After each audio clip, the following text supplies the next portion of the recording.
Hi everyone, it's Cindy from VintageToNew, and I'm really glad you're here today. We're going to talk about the difference between an eyelet and a grommet. Eyelets are super simple to do with your little crocodile or other tools that are similar to this, but they're limited in what you can do by the reach that you have.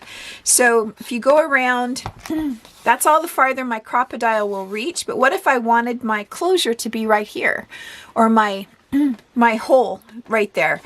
So a grommet is a great way to go, and they come in all different sizes. This one is a 3/16, which is one of the sizes on your crocodile, but the opening in the grommet is slightly larger.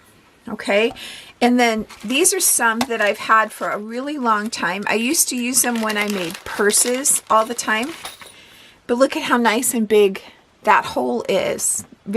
Just as easy to use.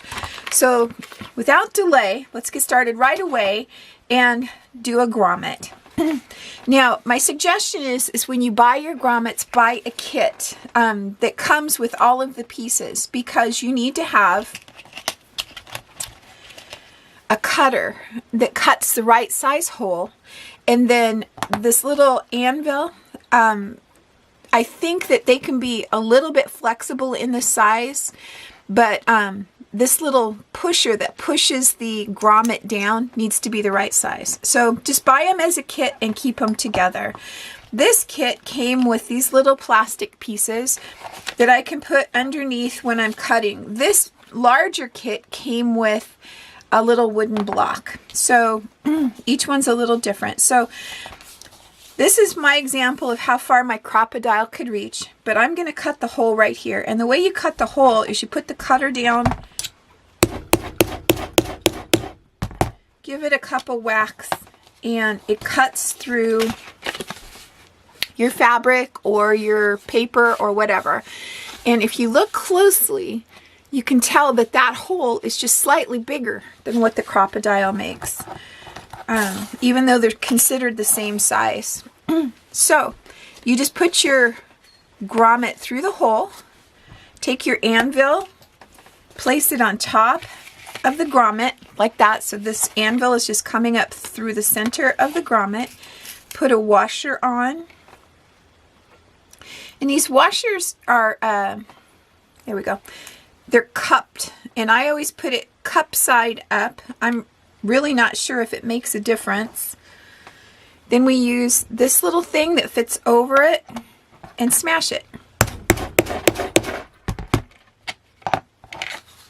And just that quick and just that easy, you have a grommet installed. You could run ribbon through it. You could do whatever you would normally do with an eyelet.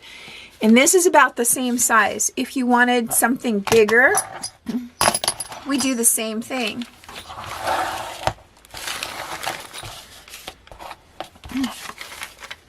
So this is the cutter for the bigger ones. So I'll just put it down and give it a whack. And I've used this one a lot, so it's not quite as sharp.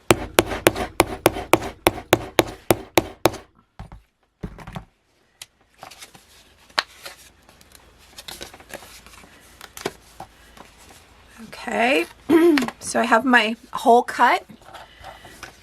And then this one is just slightly different in that you put your grommet in, then it rests on top of this little anvil in the right spot. You put a washer on. There they are. And now you see why it's important that you buy them as a set, because they all have to be the same size. Put your washer on. And this anvil looks like this. It goes down. So I'm setting it in the little depression here. The depression of the little grommet goes down in that depression. Put your washer on, put that in the center, and give it a whack.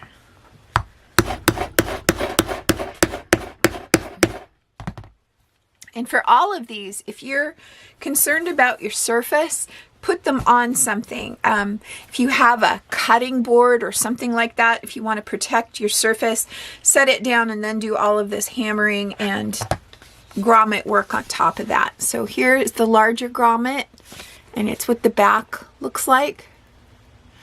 In the smaller grommet, the back looks like that.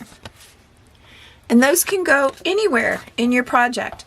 And so just that easy, just that quick. That's how you do a grommet. So until next time, this was Cindy from Vintage to New.